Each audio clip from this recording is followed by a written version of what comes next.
1, 2, 3, Gary. Welcome back to Defining Moments Podcast. My name is Wong Lam, and today's very special guest is the strength coach and M.A.T specialist, Gary Warren. Welcome to the podcast, Coach. Thank you for having me on. Absolutely, man.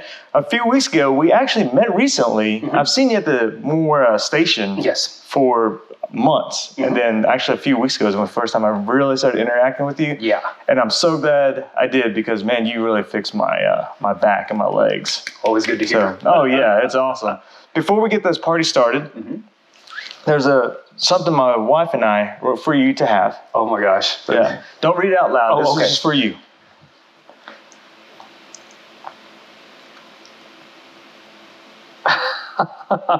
That's awesome. Thank you. And swag alert. This is for you. All right. I love it. I love swag. And a shirt. And a shirt. I will make sure, and you'll see me at the station with these. That's awesome. That is fantastic. Wow. Yeah. Yeah. Thank you. Thank you. Our pleasure. It's so exciting to have you on. How are you doing this morning? I'm doing great. I'm an early riser, surprisingly. Surprising how time changes you. Yeah. And so, I was an early riser, so I've just been getting a lot of planning for the upcoming week done, and it just makes things go much smoother throughout the week. So it's been a good early morning. Yeah, you talk about planning. Are you a pretty structured person? I have been. I've become that. Not so much when I was younger, and in some cases, in certain topics, I haven't been structured, but now I have. It's just, I hear that saying, sometimes you grow older, but not up. Yeah. That could be me in a certain couple of topics. And I think a variety of family members are happy that I finally got structured in almost everything. I like that. You grow older, but you don't grow up. So what do you mean by you don't grow up? Maturity. Okay. Maturity, take care of business and certain topics, because something that I grew up with was really focused on training, getting to know the body. But if I could go back and change one thing when I was doing my learning in school, business. I wish I would have known business a lot better before going out into the real world. It would have saved me quite a bit of headaches. Yeah, I'm sure. When you talk about structuring your week out, how does your week normally look? I don't think it's a 9 to 5 because I've seen you up at the gym at 5 o'clock in the morning. So talk to us about your week. Week is pretty much structured in that I took a little bit from athletics into the entrepreneurship world because I'm contract work, meaning that I'm not an employee of any kind anywhere. And so that in and of itself gives you motivated because you want to be able to basically get your message in addition to your services known through as many people as possible throughout the day. So I become an early riser because at one time I was an employee over at the station. And because of that, I was able to interact with people and whatnot. So when I transitioned over to contractor, those were the people that I knew. And so I knew, okay, this would probably be what was called a warm market, being able to tell people about my services, and they had known a little bit of what I did, but not necessarily fully known. Yeah. And by being able to go to those people that I was already familiar with, I already had rapport, it was much easier to get them to come on the table or get them on the exercise equipment once it was known what it is that I do outside of doing what was required of me at the station. Yeah. So what is it that you do? Basically exercise programming, and within that realm there's a couple of specialties, if you will. First thing would be muscle activation techniques, or M.A.T for short. What I do there is basically assess and treat what's called a muscular weakness. Okay. And for those of that don't know what a muscular weakness is, all that means is that the nervous system is not communicating as well as it could be with certain muscles, and that shows up in the assessment through a limited range of motion, provided that it's not anything from a genetic predisposition or something, meaning that one bone might be shorter than the other. In the legs, that would be the only thing that would be ruled out. But let's say everything's normal, whatever that may be, and the range of motion has been shortened. Now that's an indicator, okay, that is the body, in this particular technique's philosophy, that is the body protecting itself, meaning that if it's trying to shorten the range, let's say the right side cannot turn as well as the left side, that means the right side is protecting something. It's not trying to go into that range because it cannot stabilize the region or stabilize that specific range of motion. So that's where we pinpoint and say, okay, there's something here. Let's find out what it is. And what we do with our background is think of it, we go back and rehearse which muscles or remember which muscles actually provide that particular range of motion and test them all. We put it in the shortened position, ask somebody to hold that position. And if they cannot, then that tells us, okay, this needs to be treated. And we do it in two ways. Either one, rubbing. This is the thing that feels a little bit like massage, but it's not massage. Right. So you rub where what's called an origin and insertion, or basically where the muscle starts and finishes. Or you can do what's called an isometric contraction, which is you keep it in the shortest position and you literally have the person flex, but they do it lightly, which I find is a big challenge for anybody that came from an athletic background. Because everybody wants to win. And so that means overpowering. And so, no, it doesn't work that way. We actually need you to do this lightly to get this to work properly. And that's essentially what that does. But for me, as a trainer and strength coach, what that does is provide me where the individual is weak at. And because there's a philosophy, you're only as strong as your weakest link. So if I find where that person is weakened at, that means we're going to stay away from certain exercises.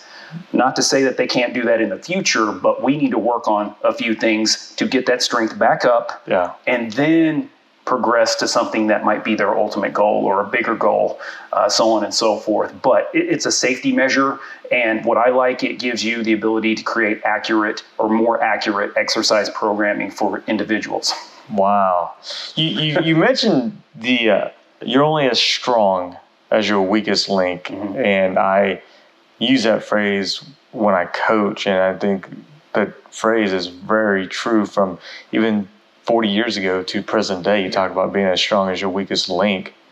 So when you talk to, let's say I'm your client, because I actually have been your client. Right, you have. and I'm still actually your client because I'm going to come back for more treatment. And you said, I remember you talking about my left side was really flexible and my right side wasn't as flexible. And you brought that phrase up. And so I felt like you weren't going to quit until my right side was going to That's ideal, yeah. Now, there's a couple of things that change the dynamic. If, for instance, a joint replacement, a knee's been replaced, a hip has been replaced, it's going to be apples and oranges because one is what you were born with, one was artificial, so the ranges are going to be different. So you operate that scenario a little bit differently. But for most people who still have all their limbs intact and who have maybe not too many things that are bad. Yes, to answer your question, yes, you don't feel good to a certain extent, or satisfied would be a more accurate term, until those ranges are pretty much almost even, because that means something is still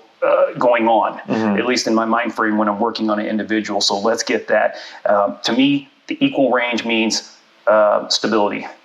So when we have stability, we have what's called mobility, flexibility. All that means is that an individual can go about their business and do their movement without worrying that something's going to give out. And that's the big thing for me. And that's why I'm always curious when I see things, and also just knowing certain things that can shut people down as well. You've heard me talk about this before in terms of being able to see people's techniques and whatnot. It's not that, I guess we as strength coaches and trainers who come from a certain school, it's not that we're trying to badmouth anything. We just want to be, it's almost thinking about the big picture. And I don't want to bring finance into the picture, but to a certain degree it can be, because at the end of the day, at least in the athletic world, wins equals job security. And if the wins aren't there, regardless of how well you do with your students in the academic end and all these other things, still need the wins. Because if you're not there, if you don't have the wins, you're probably not there very long. So it's a tightrope to walk as a coach. It's a tightrope to walk as a trainer, and you have to deal with a variety of things, because not picking on any parents, but you see sometimes parents' behavior, or they're trying to live through their children. That's the first thing I was exposed to when I was just a starting trainer in California. I could see it as plain as day. I mean, they were essentially telling me how to train their child, and I was just basically a conduit, almost like I felt like a mouthpiece for their parents saying this. And I said, well, okay, I kind of went to school for this. Can I interject just a little bit and do what I think is appropriate for the child? Yeah. Because they want them to win so much. But if it's not intrinsic, or if it's not what the child wants, then you're going to have rebellion. And I saw that happen in a big way back in California. I'm not going to pick on anybody, but I just saw they had her in. This particular athlete, she came to me for volleyball, because that's how I got my start with, women's volleyball. That's a long story. So I had women. I was known for women's volleyball back there. So I had a high school student come, and the parents brought her to me. But she was also doing, and this is big in California, she was doing water polo, swimming, and then also club volleyball on top of her high school volleyball. Wow. And was expected to be National Honor Society. That's a huge load for a 15, 16, 17, 18-year-old. And lo and behold, she got a nice scholarship to USC, but I think flunked out within the first or second year, just out of rebellion. You were basically given freedom. So you got away from mom and dad and just go wild. I've seen that happen too many times when it's too restrictive at home, and they're just like, oh, I finally have some freedom, and then they don't know what to do, and they usually get in trouble. Yeah. She had to transfer to a different university, and she finished fine. But it was just that, one moment of freedom where you're so constricted, you're just going to go, not necessarily buck wild, but you just focus on other things. Because you've been focused for years just on the sport. Academics, where it almost feels like a chokehold, and you just want to go experience different sensations. And that's worst case scenario. I didn't want to bring that up, but I just wanted to share that because I'm sure there's other people that have seen this occur. And so I try to look at the big picture, meaning that, okay, we want you to do well in sports, but I also want you to have your joints in a good shape when you're in your 30s, 40s, and the way things are with health, 50s, 60s, 70s, 80s, beyond. And that can be done. And it just takes a little bit more time with the individual. So that's where I came up with a philosophy. And I'm also heavily influenced by certain schools that I've gone to. Every body, as in structure, is different and needs to be treated accordingly. And when you're in a sports or in a strength coach position, you have multiple kids to deal with at the same time. So it's a big of a juggling act. So, okay, I know I need to deal with this person as an individual, but we also need to work with them as a corporate structure, if you will, or as a team, because you don't want to lose the camaraderie, because there's certain things in sports that you cannot replicate individually. So it's a nice balance, and there's no real set playbook, so to speak, on how to make that happen. You just kind of work with your environment, and you kind of figure it out as you go to a certain extent. Yeah, absolutely. You talk about wins equals, in a financial sense, wins equals financial gains. And I agree. And I also want to point out that in my thought is that, man, sometimes we expect to win too fast, too soon, and it's all about that. When in reality is you're working on my body and it feels great the first time. However, the second, third, fourth, the longevity of it is where we really start to win and consistently win. And then you build that pipeline of clients, athletes, humans into your world. And that's exactly the way you need to approach it. You just can't, I call it unrealistic expectation. And to use something within this world kind of in a micro perspective, let's use New Year's resolution time. It's usually every January. I'm going to do it this year. I'm going to lose, X amount of pounds, and I'm going to feel better, do this, that. And that is fine. That is awesome. And when that person reads that mindset, it's a fantastic thing. It's the execution most of the time that I see in my experience, and I've been doing this a little over 20 years now, that I see almost a living in the past scenario, meaning that, okay, usually when people come in and work out and they don't want any help, it's usually a default in decision making, meaning that I'm going to go back to the time where I was in my best shape ever. So that's usually either in high school sports or college sports, or possibly just the college age, where they finally kind of got focused. They had time at the university or wherever they may have been, and they really concentrate on working out. Don't have as many bills to pay, no kids, no family, things like that. It's much easier to do it back then. And so, what occurs then, it's like, and plus our metabolisms are faster. We recover faster. Everything's faster back then. We have more range of motion, so on and so forth. So it's just easier when you're younger. Yeah. So what essentially occurs is, people are probably at their best shape at that time. And then, as they go into the workforce and, family, houses, more bills, et cetera, once that occurs, it just slowly, time just happens and we're just not as agile or maybe not as strong, or we just gained weight over the time period, just focused on other things, not necessarily all about, do I have six-pack abs or is my backside as firm as possible? Yeah. The priorities change as you get as you get older. So so what occurs at that point, they kind of regress back to that time. And so they think, okay, I'm going to go back and do what I did back then, because that's when I was in my best shape. Not necessarily bad thinking, without knowing the scenarios and knowing the variables, but what has happened, maybe let's say in that 10 or 15, 20 year time frame, we've aged. Yeah. Our metabolism has slowed down. We can't necessarily eat whatever we want and just work out as hard as we can and the weight comes off. It doesn't necessarily work that way anymore. Yeah. But what does usually occur is what I call going too fast too soon, meaning they either get too intense or they come into the gym way too many times in the day or week. Sometimes I do say day because there's been times where I've seen people come in 3 times a day. Wow. They try to work out an hour at a pop, trying to get it back, trying to get that weight off as fast as humanly possible, and the body can't keep up with that kind of intensity. Eventually, it's going to speak. And I posted something on my Instagram a couple of weeks ago, basically saying to the effect of, if you don't listen to your body's going to make you listen. If you don't rest, the body will eventually make you rest. Yeah. So it'll rest for you, and that usually comes in the form of injury. Yeah. And usually when that occurs, even if it's just minor, the mindset dissipates or goes away, gets frustrated. You're like, you know what?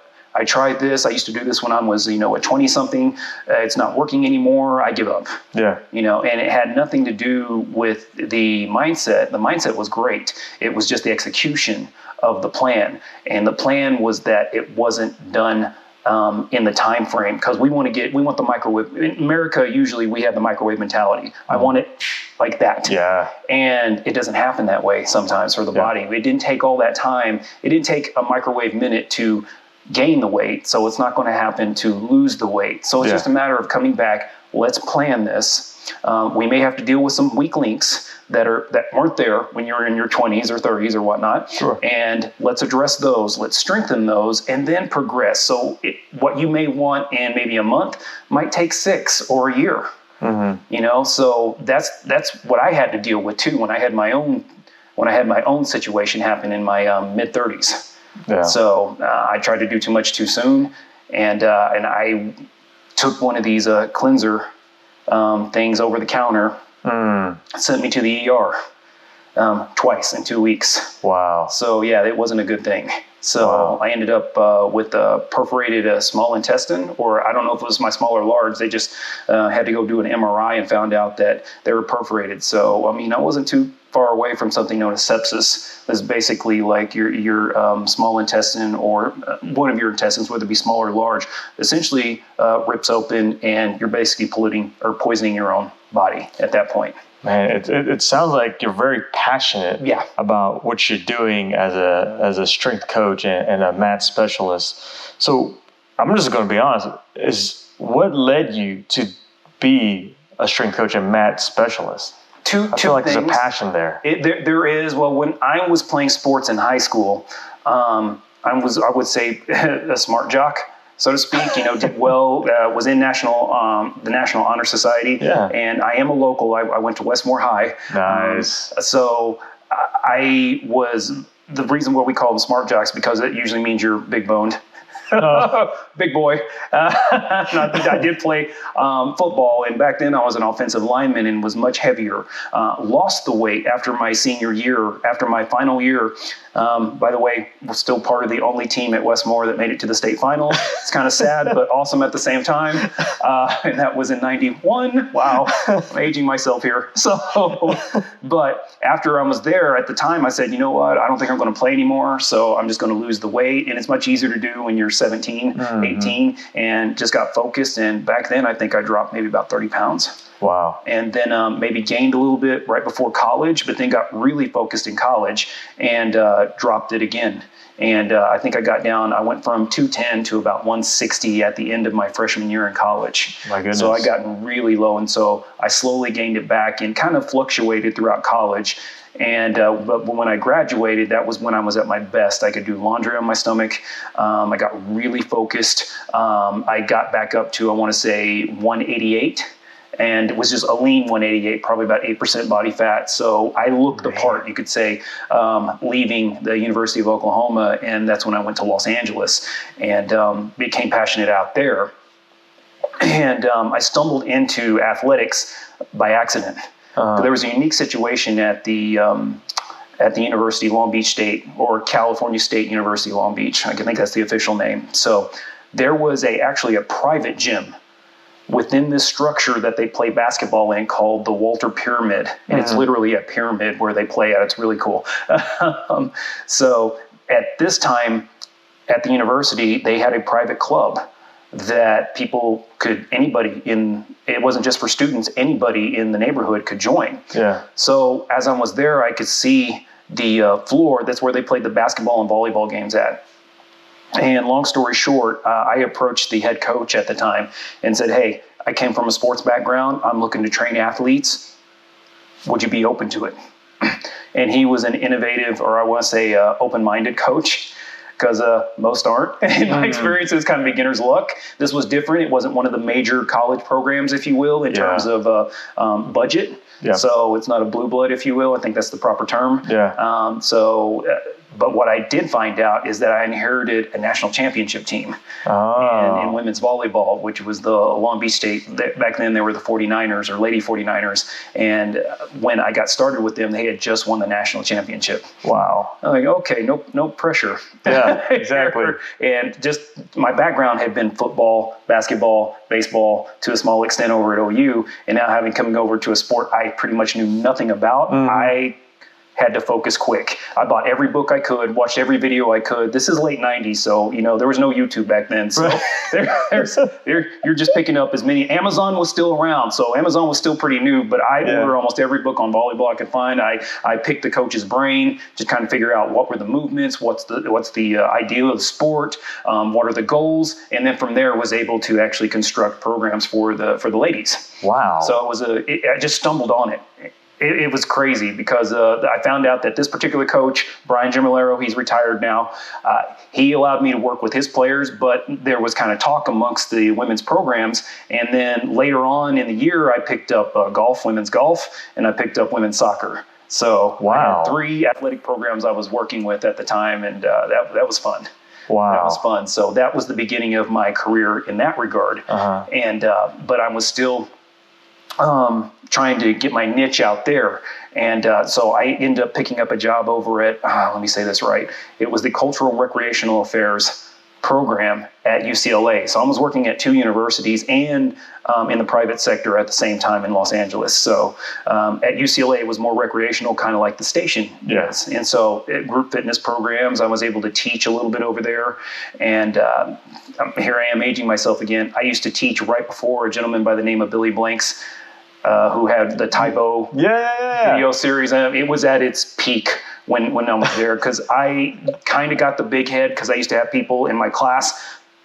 One day I had about 80-something people in my class. I'm like, yeah, look at that. Got humbled quick. I went outside because Tybo was taught right after me. I went outside. There was a line right outside the Culture Center and went all the way out. About 200 people waiting to come in to take the Tybo class. And wow.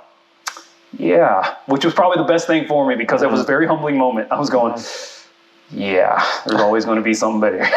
So, but that was good just to have that interaction with a variety of different ages, genders, and task, because at UCLA it was more recreational. People just want to get healthy. At Long Beach State, it was a combination of, I would say, older clientele that was wanting to get stronger, be healthy, but also dealing with high-level collegiate athletes. So it was a nice mixture between the two. So that's how I kind of got really focused on a couple of things. So to kind of designate between what a strength coach, a trainer, and later I'll describe M.A.T specialist is, the strength coach deals primarily with athletes. Gotcha. It's more of a focal point there. So the strength coach deals with athletics. Then you have basically the real world, if you will, or just regular people. May not have any athletic background. They just want to be healthy. They just want to move better. You probably have a lot more conditions to deal with an individual as a trainer, meaning that, they come in, they could have high blood pressure, diabetes, high cholesterol. So you have to account for that as you're programming. You don't have that as much when you're dealing with athletes. They're usually younger. You can anywhere from junior high to college level. Sometimes in the pro. I really haven't had a chance to work on a pro, although my cousin has become a pro ball player in baseball, but I haven't had a chance to work on him since then. He's like sit back over at OU, so hopefully he'll remember I actually know something. So, but that is kind of how you distinguish the titles, if you will, because depending on who I work with, I change my title to a certain extent. The one thing that is a constant between the two is the M.A.T specialist, and I went into that because of injury. Gotcha. I just really was amazed by what I saw with that. I got exposed to it from a friend of mine up in the north side who needed somebody to work on. So kind of like you, he just asked me. He just said, "Hey, can I work on you? I need people to practice this in order to be better for my next class." And I'm like, "What are you talking about?" He goes, "You just have to come and experience it. I can't describe it over the phone." So I went there and he worked on me, and I was blown away because I got a real tight shoulder most of the time on my left side, just due to injuries in the past. And he opened it wide open. I was like, "Oh my gosh, what in the world did you do? All you did was just poke on me. What is this?" And he told me a little bit more about it. So in 2003, I entered that class myself, and it took the entire year to finish. And back then, it was all done in Denver, Colorado. And I had to find my way to Denver 8 times within the academic, or within the year of 2003, which you did. I did get a little bit of help, but you had to find your way to pay for your flights or drive, because I did 4 and 4. I flew out 4 times and I drove 4 times to Denver. Very focused, wanted to really make this happen. And when I finished, a little bit disappointing in terms of business. This is where I wish I knew business better comes in. I come in after 2003, ready to hit the ground. 2004, take on the world in South Oklahoma City. Nobody knew what it was. Nobody knew how to categorize it. Nobody knew even how to put it in there. There's like when you deal with franchises and they don't recognize something, there's something called quality control, which is basically the way that they have their operations, and including their services. And if it's something outside the box, they really aren't interested because they don't even know how to price point it. They don't know how to advertise it. It's just foreign, and so it's better just not to deal with it. And so I ran into a lot of that. I would go to certain chiropractor offices or physical therapy. Chiropractors thought I was trying to do chiropractic. Physical therapists thought I was trying to do physical therapy. And it's just really strange. It was a really strange experience. So long story short, I fizzled out on it the first time. The first time. Okay. Yeah. So if you can fast forward 13 years, my friend has still been doing it. He was very successful on the north side. But I had somebody that did a blog, a friend of mine in Canada. She had done a blog and did a blog on M.A.T. She had received a session in Toronto. And I went, "Wait, I used to do that." And so I would write to her. I was like, where did you do this at? And I actually contacted the studio or the gym that did it. And they introduced me to a guy by the name of Brad Thorpe, who was the owner of the gym. And his name is important here, and I'll tell you soon as to why. He told me about his experiences with it, and he had gone through the course, and some of his trainers had gone through the course, and they had to fly from Toronto to Denver and do the same thing I did. Oh, except, wow. So it was much more expensive for them than it was for me. And they had some success with it, and I said, And so I started researching it again. I went back to their website and I started to see that they had been covered by some pretty big name media outlets, ESPN, for working on Peyton Manning or Carson Palmer. And I went, okay, this is because the gentleman that helped found this, or should I say founded this, he created it for the most part via some of his time with the Utah Jazz, and then got a better offer for work at the Denver Bronco organization in Denver. And then, from what I understand, he had basically put this together in '99, and then started teaching it around 2001, 2002. And I was part of the 2003 class. Yeah. And so, but it had changed quite a bit since 2013 because it had continued to grow and whatnot. But it turned into its own thing at that point. So, it sounds like a lot of things until you actually get on the table. But to kind of fast forward and come back to where I was going with the development, the main thing that I picked up from it is that this can really help individuals who had issues that weren't necessarily a tear, like a ligament tear or a tendon tear. People couldn't really describe exactly what was going on. So the best way to describe this, if it's a muscular issue, and the way I describe the muscular issue is if you're really tight, if one limb has more range than the other, or you chronically have these kinks or aches in a certain section all the time, that could potentially be a weakened muscle. Gotcha. Again, like I was saying before, just the nervous system doesn't necessarily have the same connection like it should, or like it had prior. So let's address that. Yeah. Once that comes back, your range of motion should restore, your strength should improve, and now you're off to the races again. Yeah. And this comes in handy for anybody. It could be somebody who's just trying to stand or walk better, or it could be for an individual who is trying to get better at their sport, which is originally what this was designed for. Since the gentleman by the name of Greg Roscoff was able to develop that, he developed that for the players that he was working on. Wow. And so when he started trying to work on a few like the players' wives and whatnot, and then found out, okay, this doesn't work as well in the general public, so I wonder why, and very inquisitive individual, and went on to research that, and that's how he started to develop muscle activation techniques and how it could be done for everybody. If it's just somebody trying to move better or somebody trying to get better at the sport, there's a big spectrum there. Yeah. And this could be something for everyone. So as to what this is for anybody who's been basically cleared from exercise from either their physical therapist or their doctor. Right. And they said, okay, you're ready to go on and do more activity, but something's quite not right yet. This is where this can come in. Yeah. Or somebody who's very like a recreational athlete, that might get banged up, and they might do, long distance runs, or they might play rugby, or, something that's very intense. Yeah. This is where this can come in as well. Yeah. Or from somebody who just might be too intense in the weight room, which is known to happen. Yeah. So, yeah, that's true. There's so many things I can go in that world, so I won't just yet, but kind of where this happened, where this was relevant in Toronto, the more I talked to Brad, the more I started to become interested in returning, because I said, well, okay, Sports Illustrated covered it. It had been mentioned in O Magazine, which is Oprah Winfrey's magazine. So I said, maybe there's something still here. So I kind of thought about it a little bit more, and making a long story short, I took the jump. Yeah. I took the jump in 2016 and decided, you know what?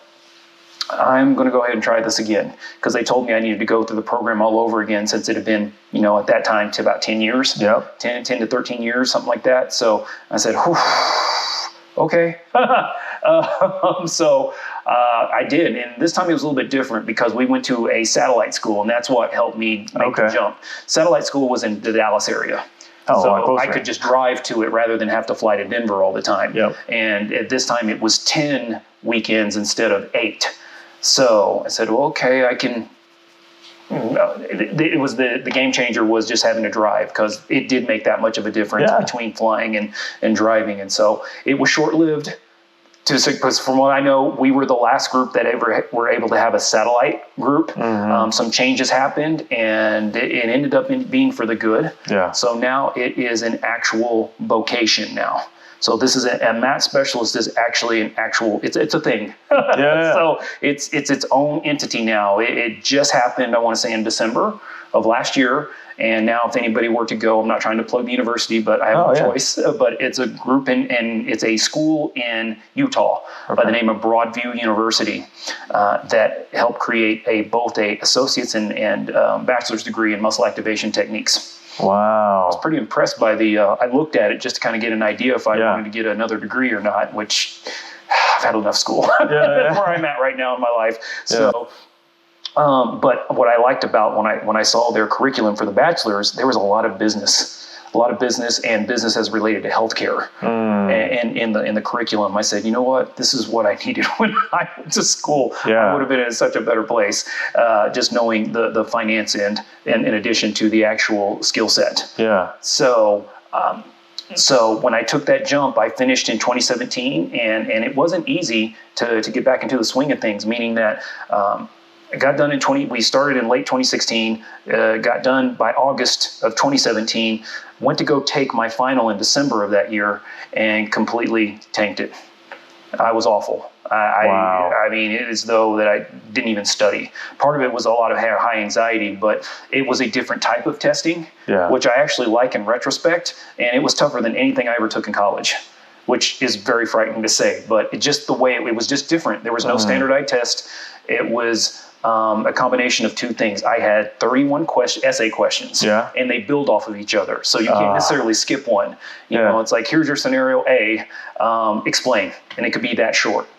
You're just going, okay, it's going to take an hour just to finish. And on top of that, you get to the next question based on your answer in number one.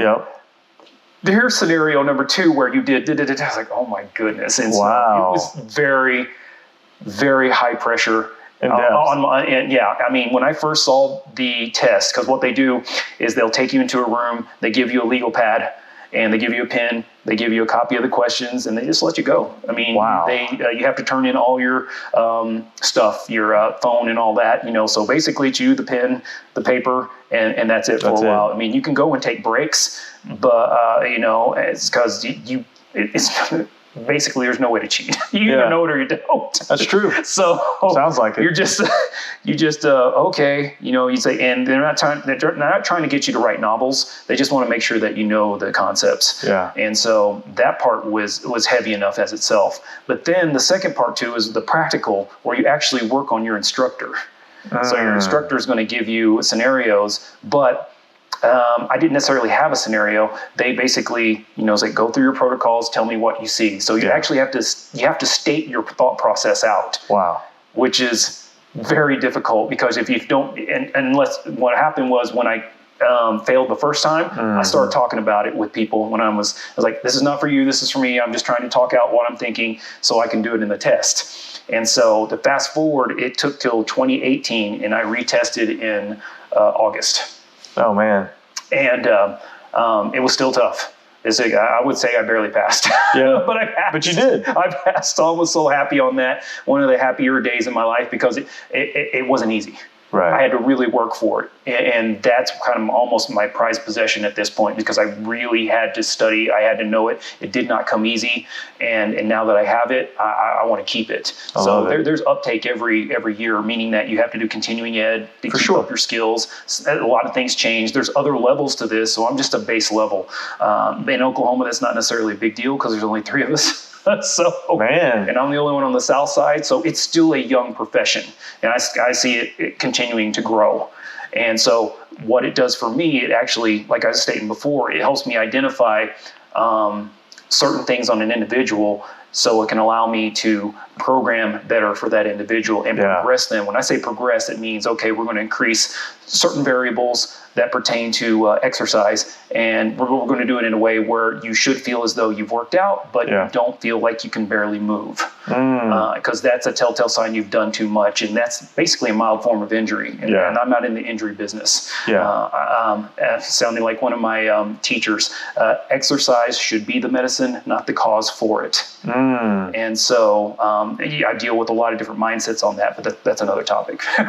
So speaking of medicine, earlier in the podcast, you're talking about a cleanse.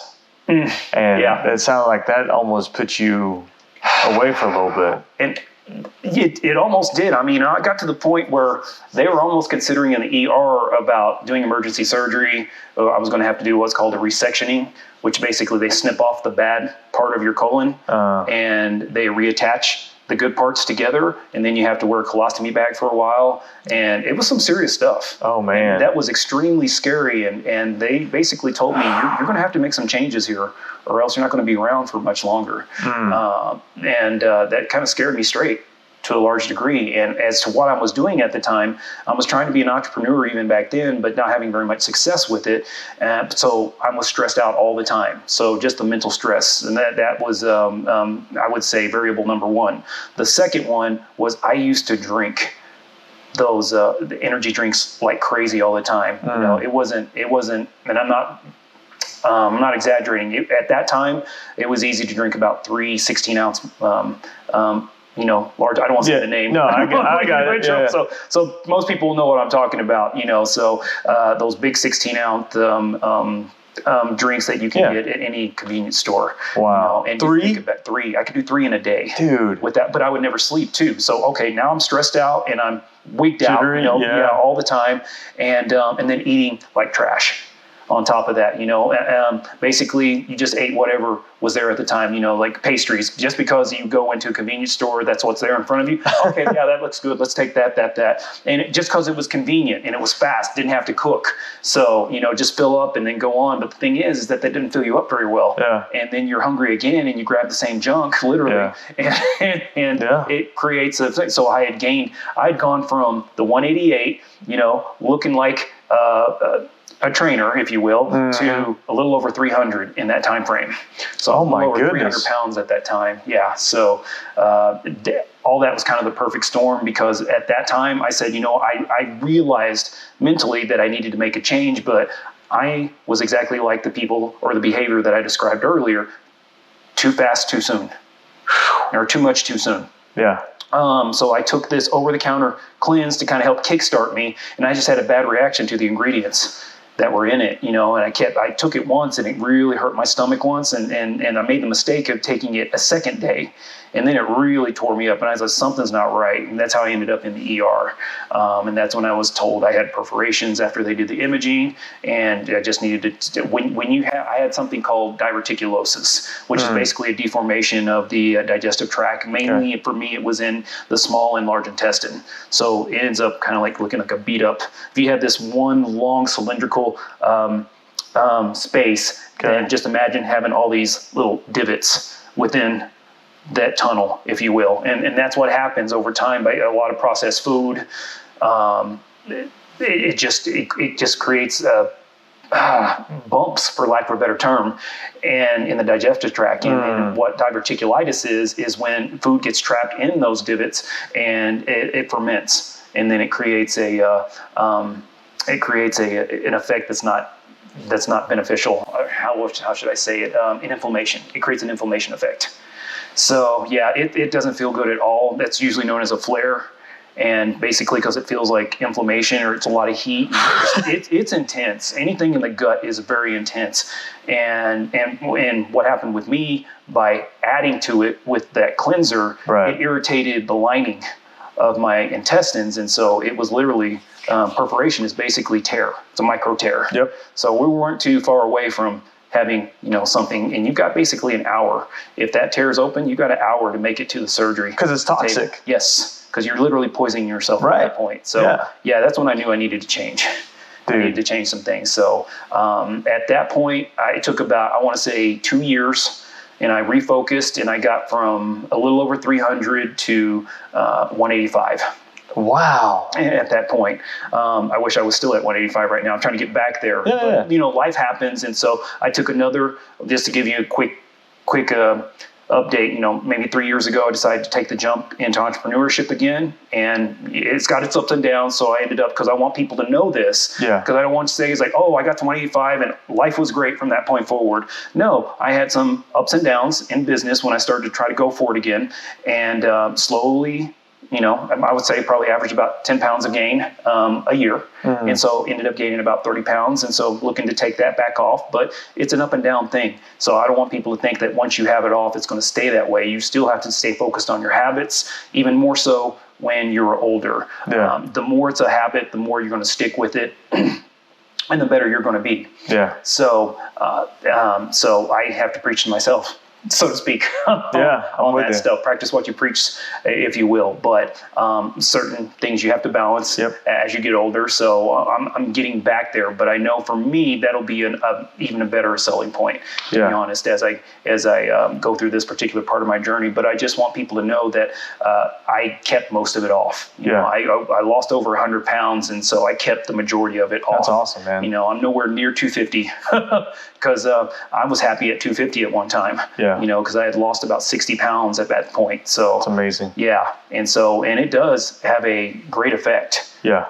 In terms of your body, you feel completely different. When that occurs. So your mindset changes. Oh yeah, it absolutely does. And for me, just being a trainer at one time, it was a heavy psychological weight because it was like I could do laundry on my stomach at one point, and now I'm this. What happened? You kind of snap out of it, and then once you get back to a healthy place, because being ripped doesn't necessarily mean being healthy either. True, that's a great point. But I never used any kind of I want to say steroids or anything of that nature to get where I was. Just good old fashioned hard work. The one thing I say that I do regret that I ever did was all the energy drinks. If I go back and change one thing, that would be it. I wish I never would have picked up any of those pills or drinks. Just wish I would have stayed away from it completely. Wow. That's the one thing I do regret, because that was basically both times that I've had incidents, that was the catalyst, if you will. So if I ever am privileged enough to have kids, I will never let them drink it around me or take a pill or something like that. No, that's off the table, so to speak. I'm that adamant because I know what happened to me, and I don't want to see it happen to them. What about coffee? Coffee is fun. Well, I wouldn't necessarily say that for kids, but I mean, coffee, yeah. I mean, and a replacement. There is a group out there that I like to tell clients about called the International Society of Sports. I said it wrong. It's ISSA for short. I will get this right this time. The International Society for Sports Nutrition, ISSN. Oh, okay. Sorry, I said ISSA, ISSN. Gotcha. International Society for Sports Nutrition. And they are comprised of either nutritionists and or registered dietitians and nutritional researchers. That's all they do all day long, is they research everything as it relates to nutrition. And so I will listen to them, and I look at the studies and see what happens. From them, I know there's 5 things that they recommend in terms of supplements. And I would say 3, if you have high blood pressure, you need to stay away from. Creatine, proven to be basically the most effective, but there's really no issues with it. Protein. Or a protein powder if you don't have access to protein. Because I remember somebody saying, well, what if branched chain amino acids are going to be good? Well, if you have access to quality protein, you don't need that. I mean, that's what they say. Yeah. And then the other ones that kind of pertain to caffeine, as long as it's not overdone. Some people, again, depending on their blood pressure, but the norm is anywhere from 1 to 3 cups within the day, 8 ounces. So, one is called beta alanine, but that's another one. If you have high blood pressure, you probably want to stay away from that. And another one's called HMB, which you can usually find in butter. I mean, so if you do butter, then you're probably going to have HMB. So it's fairly easy to find. Man, I do grass-fed butter with my coffee. There you go. It's really good. So. And those are the 5 things that they said. Okay. Otherwise, branched chain amino acids or essential amino acids, they have their place for people who are fasting or whatnot. Yeah. Or like intermittent fasting, or people who just fast for days. Like this comes in handy for Ramadan for people who do that. Mm-hmm. You could still keep you can still try to retain your muscle by sipping on them. Throughout the day or something like that. So that's why I know people who do that. I know a person who does intermittent fasting in Toronto. Got a lot of friends in Canada, if you haven't figured that out. Yeah. So I have one in particular. She doesn't like to eat until nighttime. So she'll just go all day doing her business, and I think around anywhere from like 7 to 11, that's when she eats. Man, it's crazy.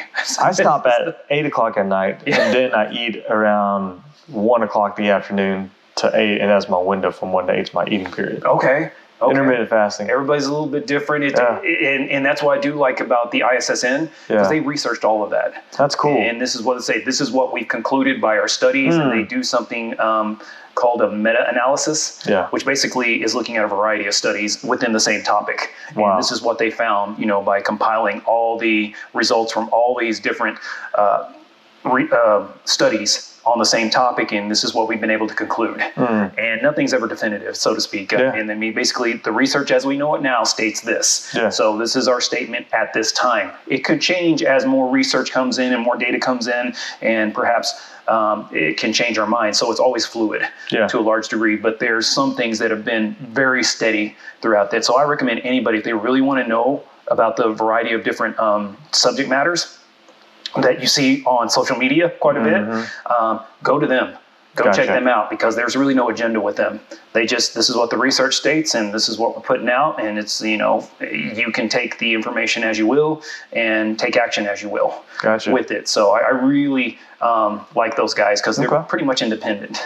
And so that comes in handy when you're dealing with people that are asking a lot of questions on the nutrition end. Because I can only do, in my scope of practice, I can only do so much. I'm not a registered dietitian, but everybody comes to you as a trainer to ask you about things, and like, what about this, and this? And I'm like, okay, this is what the guidelines are, and we can even figure out your macros, or the calories and where they're coming from in terms of sources, protein, fats, and carbohydrates.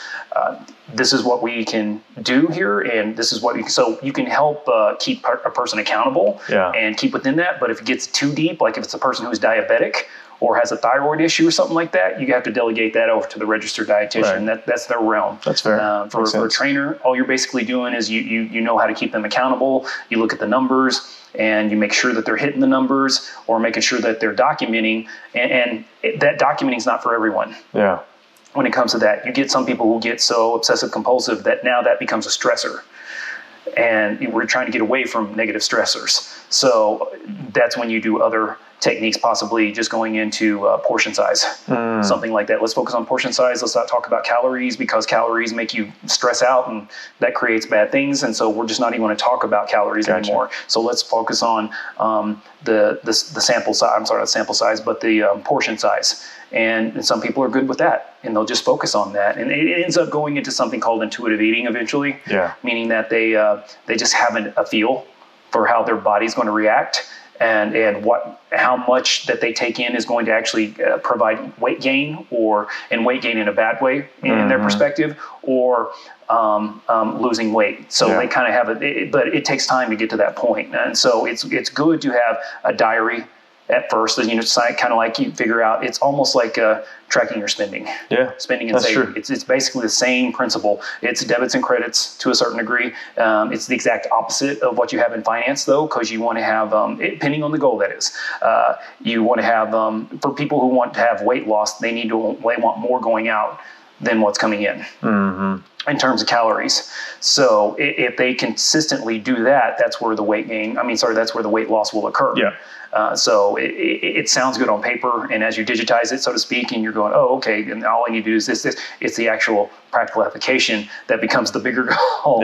And when it comes down to that, you just got to find what works for you. And that's where a trainer can help, because if somebody comes up and says, I want to try this, I want to try this, I want to try this, well, you need to have background information first. Do you have any conditions? So keto is probably not the best thing for a diabetic, because if they have low blood sugar, it's not going to be good. So they have to have some form of glucose somewhere in their diet, and then it comes to behavioral issues, meaning that what's going to is there a certain way of eating that's going to trigger them to eat more?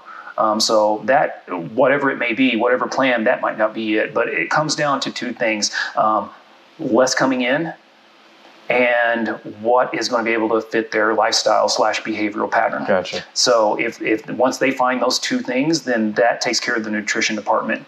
And like I said, that's an easy question to answer. It's not an easy question to implement. It's not an easy answer to implement. Yeah. And everybody's going to be a little bit different, and we all have our ups and downs, just like entrepreneurship or even trying to get stronger or whatever it may be, athletic wise. Yeah. It's just it's an art form to a certain extent. Right.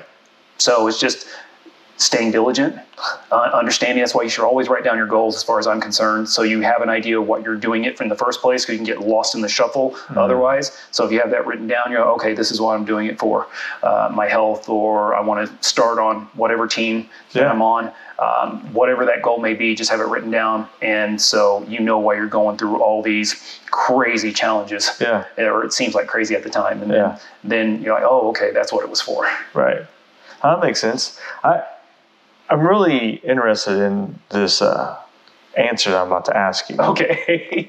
Because I'm listening to your story, and of course I met you in person. I've had experience on your muscle activation technique on my body. In 2003, you got certified. You're flying to Denver a few times.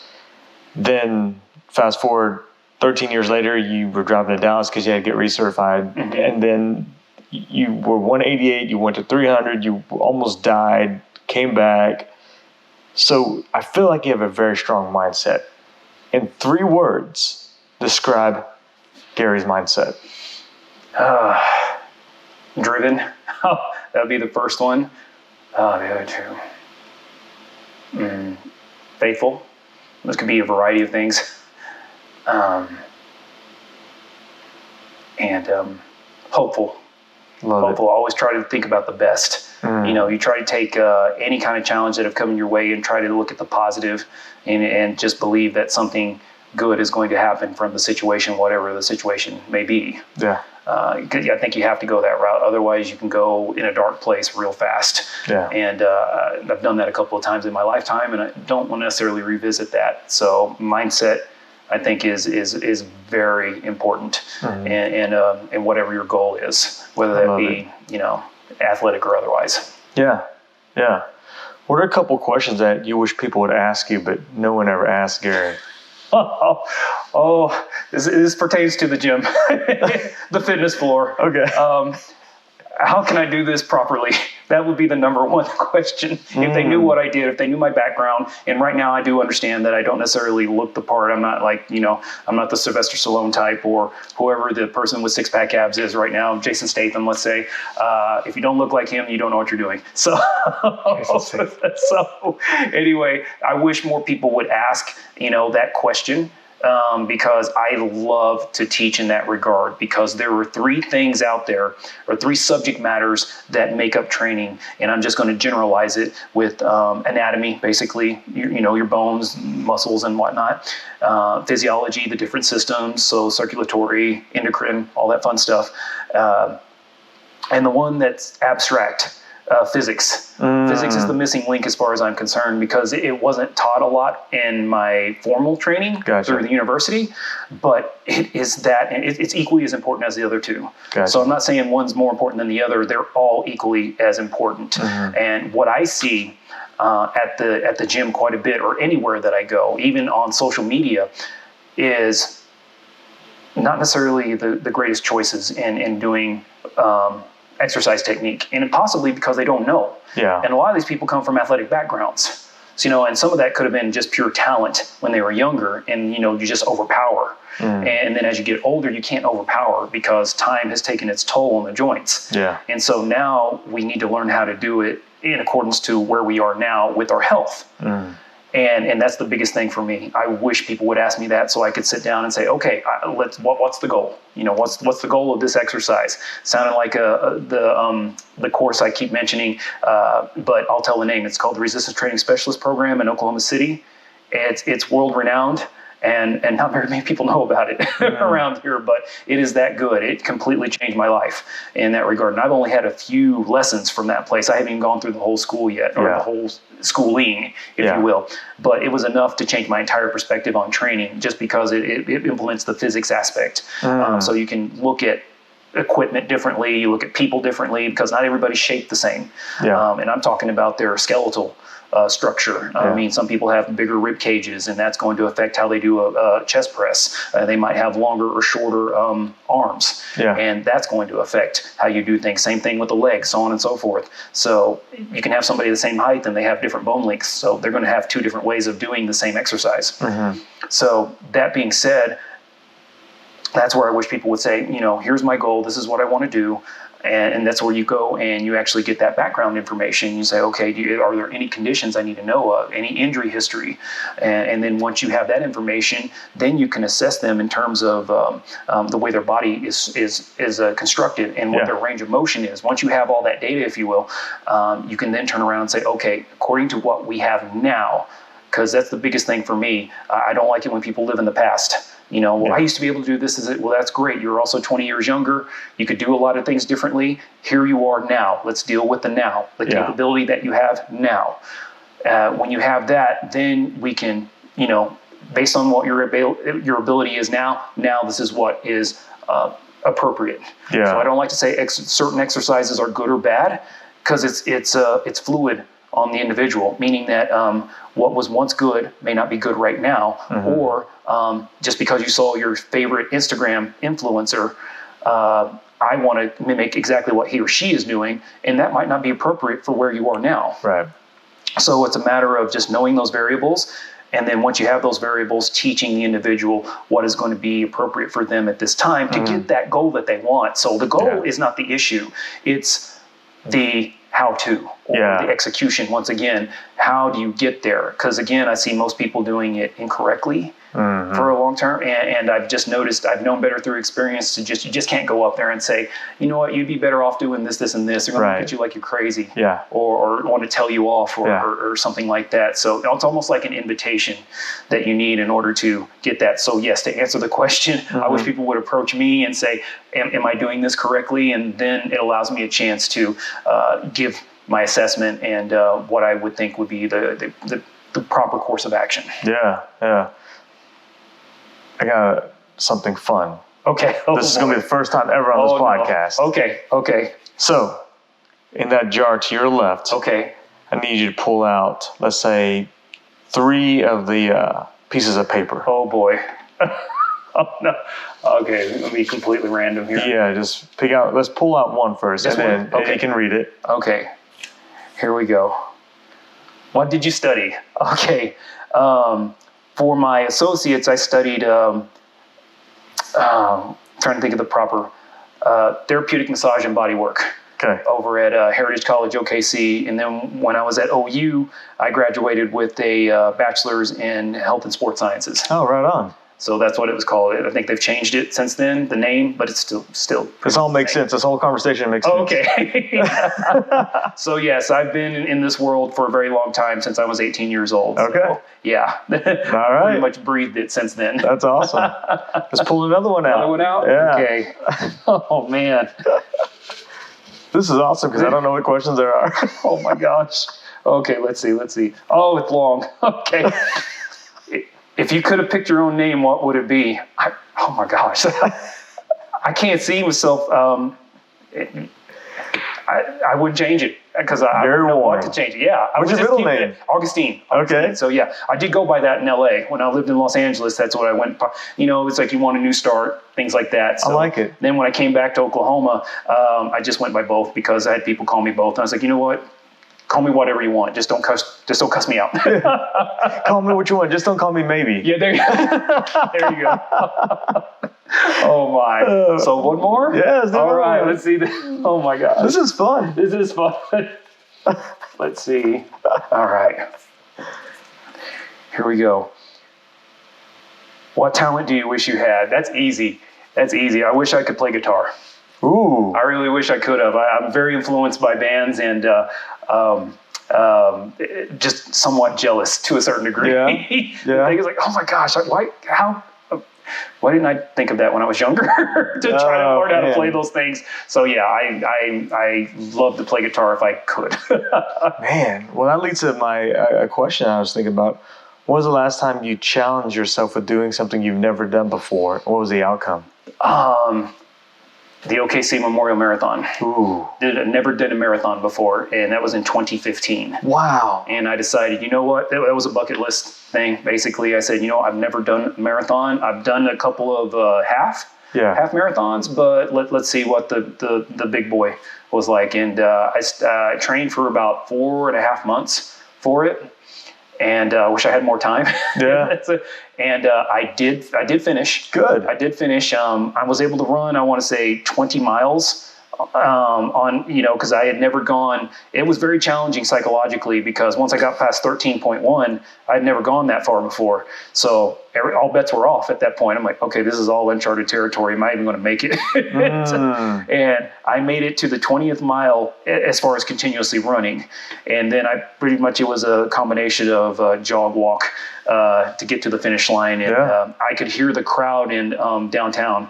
And when that started, you find that you have a little bit more energy. Oh, and, sure. So I did finish strong. Awesome. I misgauged my kick, if you will. That's where you basically try to sprint at the end, and because the way that the it's over at what's it called, Automobile Alley. Yeah. I want to say. So they have wide gates at first, and then it goes inward and forward, and that's where I thought it finished.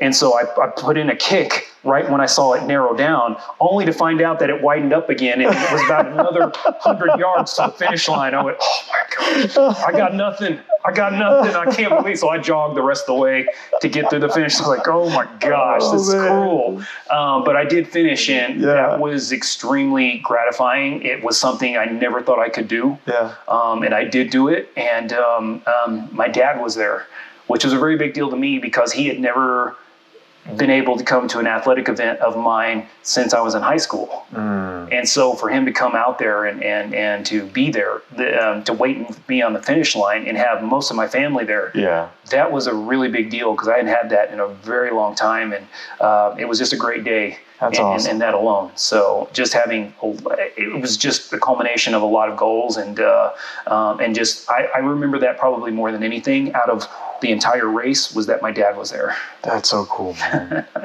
Wow. If you're sitting in my interview chair, interviewing yourself, you're the host. Okay. What would be a question you would ask yourself?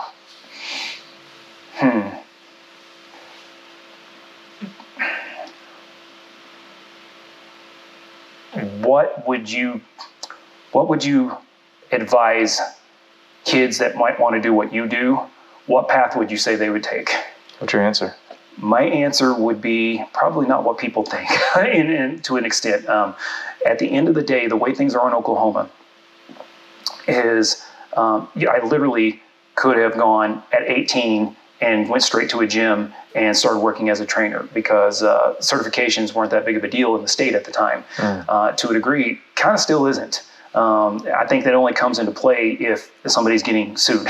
Then you can get them for, you can take them to the cleaners at that point. But otherwise, just not a lot of consumers know what to ask for. And if you look the part, they're not going to ask questions. They're going to assume you know what you're doing because you look the part and that's what they want to look like.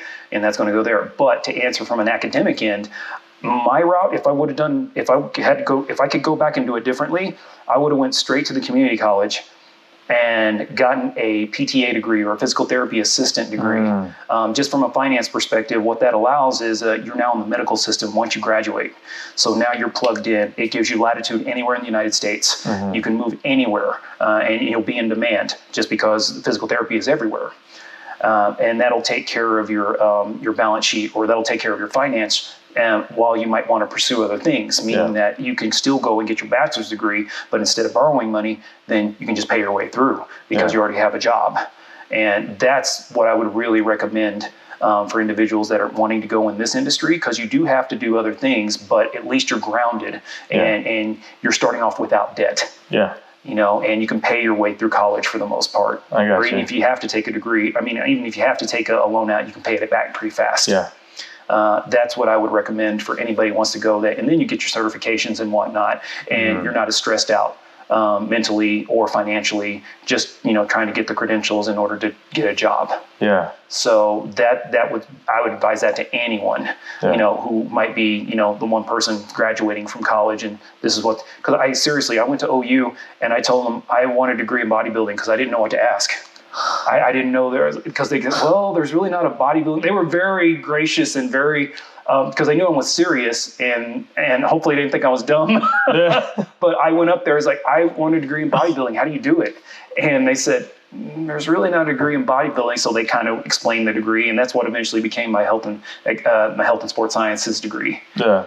Says that this is probably the route you want to go. So I had really good people that I was introduced to at OU when that happened. Because I feel silly now asking that, but it was legitimately a question I didn't know. I mean, I had no idea what to call it. Wow. It's called several things. It's called kinesiology or exercise science, or it's all the same thing in that regard.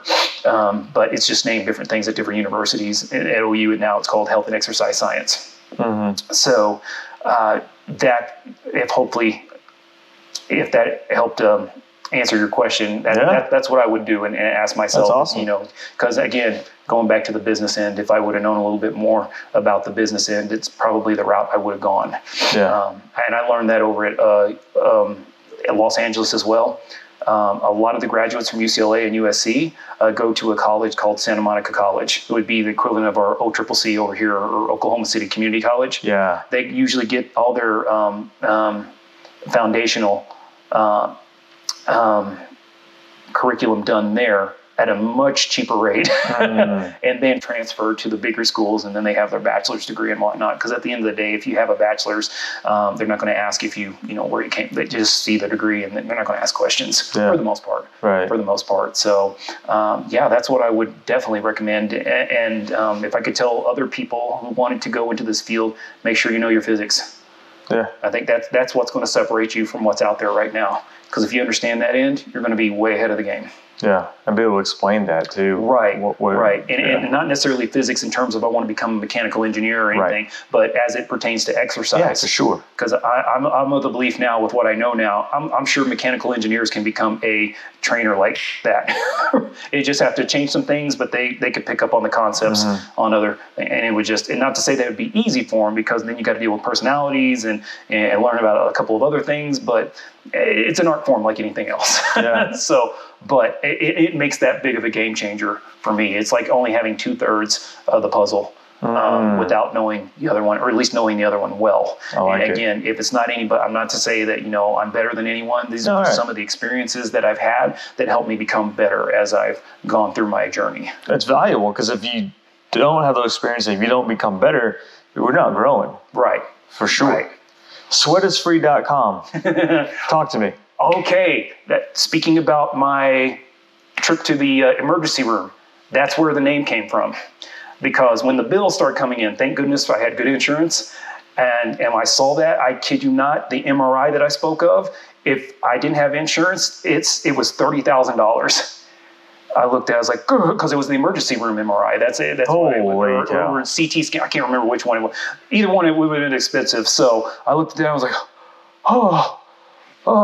And again, the insurance, I had really good insurance. So it covered a huge amount of it, let's put it that way. Yeah. And I said, my goodness, I looked at that number and I was just blown away. And I said, I could have got a lifetime membership at any gym with as much as this costs. I mean, my goodness, compared to Sweat is Free compared to this.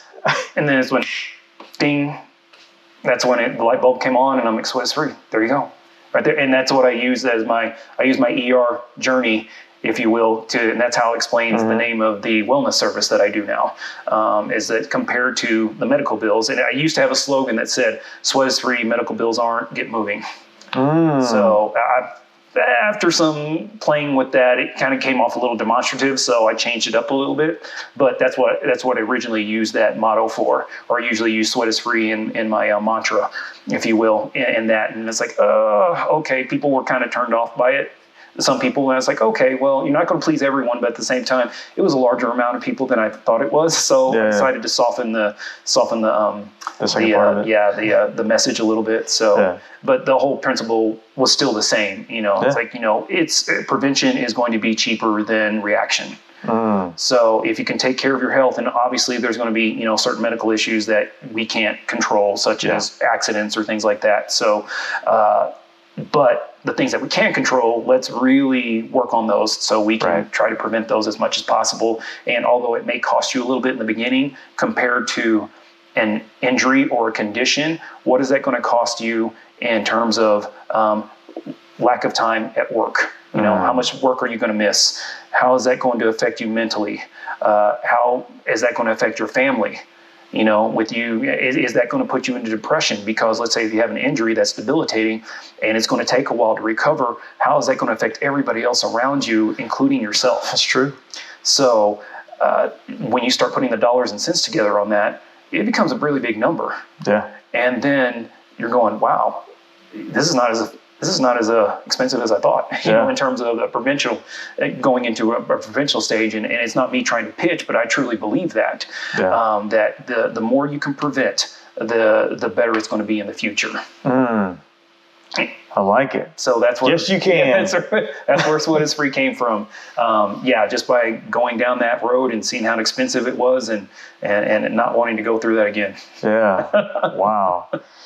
If you were to dial the clock back, let's say 5 years ago, and you had a certain belief, whether it's just anything, come back to today, was that belief just as strong, not as strong, or is it stronger today? Let me see, that would make me... I would say it's just as strong, because that was 5 years ago was when I did the marathon. Gotcha. And so just the focus it took to finish that, and the feeling of accomplishment that it was at the end, I would say it made you think that you could take on the world to a certain extent with other goals, just because it seemed so impossible at the time. And then to actually create that into a reality made you say, okay, you can do this, whatever the goal may be. If you will focus yourself and be diligent in your work, applying to that goal, you can make this happen. And that has stayed with me. I might have kind of wavered a few years because, the waves get a little big in certain situations, but when you refocus and go back and look, I like to call those landmarks. I should have sent you the picture of what I created from my running bibs, but I have these letters about Yale, and it says action. I bought action, and I actually put my bibs all around them, around the letters. And so I don't have it hanging up right now, but I used to have it hanging up where I worked at a couple of years ago. And it helped me as a reminder of you can accomplish things if you really focus your mind. Ooh, I love it. So that really helps me more than the medals. It just kind of reminds me, because it's not only because a lot of these races I did were not in Oklahoma. Yeah. So you had to find the finance to get there. Yeah. So that's true. It's just that they remind me of personal stories. All those things, like, okay, I was in Las Vegas, or I was in Arizona, or I was in LA, or something like that. And it took this outside of just the physical work just to get to that place. So they're just stories of where I've been and how I succeeded in that particular moment. And that can happen again if I use the same strategy that I used back then. That's awesome. You were talking about waves, and it brought me back to when I learned how to surf in Dana Point, California. Very nice. And I was trying to catch every wave in. It was like 6 hours on the beach just training, and then finally you get out of the ocean, you just want to catch every wave. Right. And as you go through these life experiences, it's not about catching every wave. It's just catching that one wave that takes you into that sunset, or that takes you into that shore that you can ride and enjoy it. Exactly. Man, profound, dude. It's nice. It's very nice. Wow. And I just feel a different stage going on right now. Yeah. I still like to do the running, but just other things are prioritized right now. I do miss it, but I just know I'm in a place where I need to focus on other things. And part of that being becoming established, and finally in one city, because for a time, that 13-year period, it's kind of a traveler. You know, I kind of bounced around different cities, and so now I got to grow roots eventually. I'm not getting any younger, so coming back home just allowed for that, and now I'm at Moore. I have the opportunity to really focus here and try to serve as many people as I can, and help as many people as I can at the end of the day. Dude, tell our listeners and our viewers how great Moore, Oklahoma is. It is amazing. It's a bustling metropolis. It still has that small town feel to it, but it's on the outskirts of Oklahoma City. If you like a family atmosphere, but yet still want to have fun, you can still do that here. Yeah. And I think that's the best of both worlds. And you can't beat, I used to live in LA, so I know what the cost of living was out there. And I think that's one of the biggest things that keeps me here is the cost of living and just the atmosphere. The atmosphere is great. And if you like athletics, you'll really like it here because it's, you know, just because of OU and the culture around either the OKC Thunder or the Sooners in football that keeps, you know, that's just part of the culture. It's a sports-driven culture. So if you like sports, you'll definitely love it around here. God, see, 2020, he's not running for president, but he lives in Moore and he loves it. It's not a bad place, guys. It's not a bad place at all. This is awesome. Gotta love it. But yeah, Moore is great. Yeah. You know? So, you know, I won't say easily, but I would have a hard time living in Orange County right now, back in California. Just it'd probably be 3 times as much as what it lives to be living in Moore. So yeah, I mean, do I miss the weather sometimes? Yeah, it's a great day today though, but it's gorgeous. But it's not worth. You can always, with the money you save, you can always go back and visit. That's the way I always answer back over there with people. They say, "Why aren't you here anymore?" I'm like, "Well, I can always come and visit, guys, because just the taxes are unreal over there." Home of Toby Keith, Moore, Oklahoma. There you go. There you go. Man, can't go wrong. Right close to. I mean, we're in the Sooner Nation, so this is all good.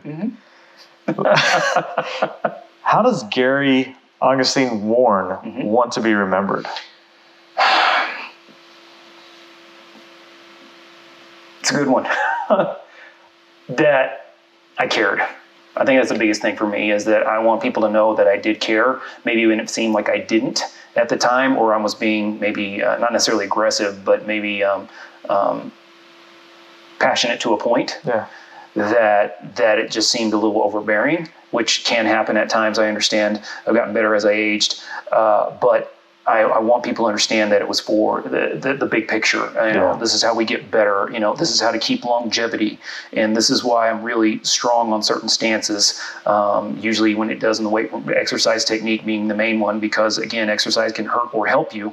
I want to be known for a person that was trying to help people in that regard, or in what my field of expertise. And that's what I hope I go away as, you know, whenever I do retire, so to speak, that people will remember that. And it's like, okay, he was really into this, and he really helped a lot of people either see that or execute that so they could increase their life, and not only their life, but their quality of life on top of that. Man, I love it. I enjoy your company. I enjoy our conversations. I enjoy your therapy, your personality. Thank you. When you're in the gym, when you're on Twitter, when we're just texting. Right. I really do. I mean, you're a good dude. And no matter if you move out of Moore, wherever you go, I feel like your attitude and attention to detail is going to be infectious on your community.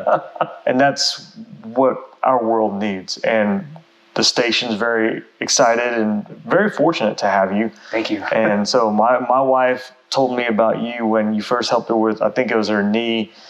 And she's like, man, he just fixed me. I was like, wow. And she did, and I was like, so then I was like, okay, let's put this guy to the test. And that's exactly what happened to me too. I was like, okay, well then this is amazing. Let's talk about this on the podcast. Gotcha. This is great, man. Thank you. This is great. Absolutely. 2 more questions. Okay, let's go. How do people get in touch with you? Okay. They can get in touch with me on any of my socials. Sweat is free on all of them. So you name it, yeah, I'm there. And Sweat is free, all one word? Yes. Mm-hmm. On Twitter and on Instagram, yes. Facebook? Probably not Tumblr. I'm not a Tumblr person, or Reddit. So those are the only two. But I would call them the main social. What about Tinder? No, I'm kidding. Wow. He's not on Tinder. Are you on Tinder? Curveball. No. Okay. Don't swing at that curveball. Oh my gosh. Well, I'm ready for that. Oh my goodness, that was awesome. Oh gosh. I do have a website. Hang on, I'm trying to remember how they get a hold of it. Okay, they can get me on sweatisfree.com, or I do have an email that they can get to. It's talk@sweatisfree.com. Okay. And so all of those you can get, and it also has my number on my website that you can get a hold of me. So that's pretty much every which way you can contact me. So between the socials or the website, pretty much readily available. Be more than happy to talk with you. And if there's something I can do, please let me know. Love it. Look in the camera. Oh, Gary Warren, do you approve this podcast? My name is Gary Augustine Warren, and I approve this podcast. My name is Wong, and I definitely approve this podcast. Dude, brother, man. This is great. This is fun. This was really fun. This was good. This was better than what I expected. Oh, yeah? Yeah. Well, I mean, I just didn't know it's been so long since I've